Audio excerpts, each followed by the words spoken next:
Hey everyone, welcome back. Today we're diving into the fascinating world of languages, but not just any languages. We're exploring human languages, machine languages, and computer programming languages with a special focus on Python.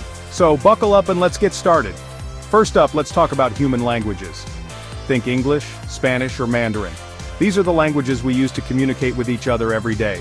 They're rich, complex, and full of nuances. You use words, sentences, and grammar rules to convey your thoughts, right? Now let's switch gears and talk about machine languages. Unlike human languages, machine languages are the native tongue of computers. Think binary code. It's all ones and zeros, and it's super basic. Computers use machine language to perform basic operations like adding numbers or storing data. It's not something we humans could easily read or write. But here's where it gets interesting. Computer programming languages serve as the bridge between human and machine languages. They allow us to give instructions to computers in a way that's easier for us to understand.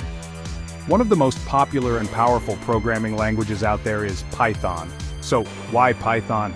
Well, Python is like the Swiss Army knife of programming languages. It's simple, easy to learn, and incredibly versatile. With Python, you can do everything from web development to data analysis to artificial intelligence. To give you an idea, imagine Python as a recipe book. In this book, you have step-by-step instructions on how to bake a cake or cook a delicious meal.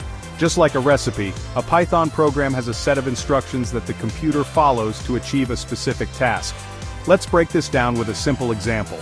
Think of a basic Python program as a conversation with your computer. You might write something like, print, hello world.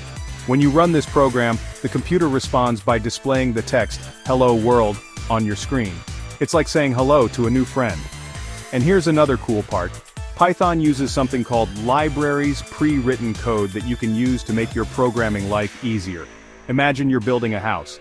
Instead of making each brick by hand, you can use pre-made bricks to build faster. Libraries are those pre-made bricks for Python developers.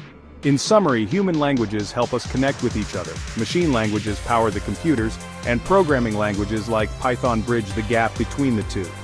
Python makes it easy for us to communicate with computers and get them to do all sorts of amazing things. So if you're a student looking to start your programming journey, give Python a try.